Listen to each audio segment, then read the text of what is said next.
आपके साथ मयंक। तो देखिए, ईरान से बड़ी खबर। ईरान में सेना के काफिले पर हमला हुआ है और इससे काफिले की 2 गाड़ियों को बड़ा नुकसान हुआ।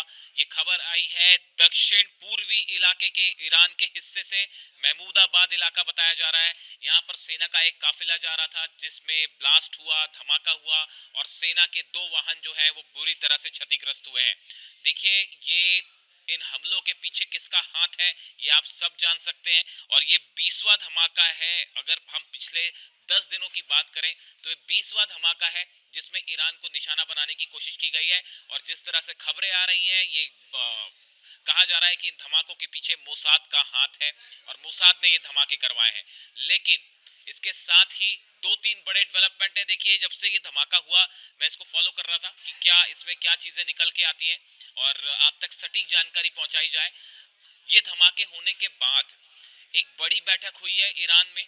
ईरान की सेना के जितने बड़े अधिकारी थे वो इस बैठक में शामिल हुए। देखिए, अब से पहले जितने भी धमाके हुए हैं ईरान में, वो धमाके ऐसे हुए हैं जिसमें सीधे तौर पर सेना को निशाना नहीं बनाया गया।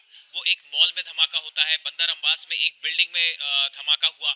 इस तरह के अलग अलग ठिकानों पर धमाकों की खबरें आई। लेकिन देखिए, ये पहला मौका है अगर हम इस बार की बात करें जिसमें ईरान की सेना के काफिले को सीधा निशाना बनाया गया है, सीधा हमला किया गया। उसके बाद बताया जाता है कि एक बड़ी बैठक हुई है ईरान में। सोर्सेस से जो खबरें आ रही हैं, ईरान की सेना की अधिकारियों की एक बड़ी बैठक हुई जिसमें यह फैसला किया गया है कि अब ईरान जवाब देगा।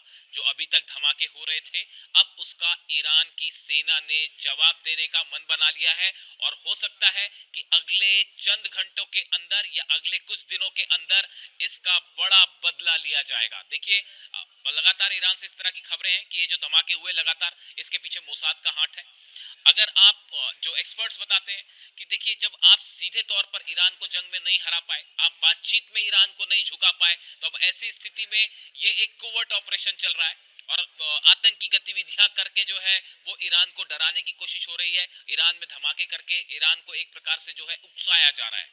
लेकिन देखिए, ये जो धमाके की खबर आई, ये ऐसे समय पे आई जब नेतन्याहू और ट्रंप की मुलाकात होती है वॉशिंगटन में।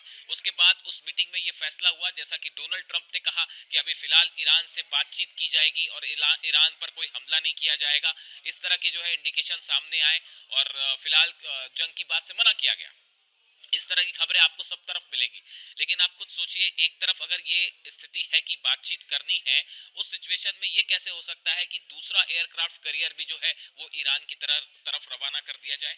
क्या बातचीत, अगर बातचीत करना है, उसका सबसे पहला स्टेप है कि आपको ईरान को विश्वास में लेना होगा। लेकिन एक तरफ बातचीत की बात होती है और दूसरी तरफ दूसरा एयरक्राफ्ट कैरियर जो है वो ईरान की तरफ भेज दिया जाता है। लगातार फाइटर जेट्स उतर रहे हैं आसपास के इलाकों में और जितने भी डिफेंस सिस्टम्स हैं वो लगा दिए गए हैं। आपकी सबमरीन्स जो है ईरान के करीब पहुंच चुकी हैं। यानी आप देखिए, कई एक्सपर्ट्स का ये मानना है कि अभी भी अमेरिका इस सिचुएशन में नहीं था या इजराइल इस सिचुएशन में नहीं है कि वो ईरान पर हमला करे। ईरान का पलटवार होगा तो कैसे जवाब दिया जाएगा, उससे निपटने की तैयारी ही नहीं थी। और ये माना गया कि सिर्फ अब्राहम लिंकन या कुछ डिस्ट्रॉयर्स के सहारे जंग नहीं की जा सकती, तो अब दूसरा एयरक्राफ्ट कैरियर भी भेज दिया गया है। तो आप देखिए, जहां तक ये बातें हैं इस तरह की कि शायद जंग ना हो, ये एक ऐसी चीज है जो एक टाइम बॉम्ब है। जो रूस ने कहा, लावरोव विदेश मंत्री जो है रशिया के, उन्होंने कहा कि एक टाइम बॉम्ब है जो टिक टिक कर रहा है और जिस दिन ये फटेगा मिडिल ईस्ट में भयंकर तबाही होगी। आपको ऐसा लग सकता है कि जंग टल गई है, लेकिन अंडर करंट जो है वो कुछ और इंडिकेट कर रहा है। और अब ये जो हालात हैं, ये जो ईरान की सेना पर हमला हुआ है, इसका बड़ा बदला लिया जाएगा। ये बात ईरान में एक बड़ी बैठक में तय हो चुकी है। अब ये ऑपरेशन किसी भी तरह का हो सकता है। आप देखें, इजराइल के ऊपर जो है मोसाद के हेडक्वार्टर से लेकर इजराइल के अंदरूनी इलाकों में जिस तरह के हमले, ईरान का दावा है कि ये मोसाद की तरफ से हो रहा है। जैसा ईरान से खबरें हैं कि मोसाद ने अगर ये करवाया है तो उसका पलटवार इजराइल में देखने को मिल सकता है। यानी अब इजराइल जो है वो टॉप निशाने पर होगा ईरान के। अब तक इस तरह की खबरें थी कि बातचीत हो रही है, ईरान को उकसाने की कोशिश है, लेकिन ईरान उसका जवाब नहीं देगा ताकि किसी तरह से बातचीत वाली बात डिरेल ना हो। इस लिहाज से ईरान की तरफ से हमले नहीं हुए। लेकिन आप देखें, 3 घंटे तक बैठक चली डोनाल्ड ट्रंप की और बेंजामिन नेतन्याहू की। तो 3 घंटे की बातचीत के दौरान ये बताया जाता है कि अगला अगला कदम क्या है ईरान को लेकर, इसका एक बड़ा प्लान तैयार हो गया है। इस बैठक के पहले मैंने आपको पहले ही बताया कि एक बड़ी बैठक हुई थी जिसमें नेतन्याहू शामिल थे, विटकॉफ शामिल थे, कुशनर शामिल थे और डोनाल्ड ट्रंप के सब वॉर एडवाइजर्स शामिल थे।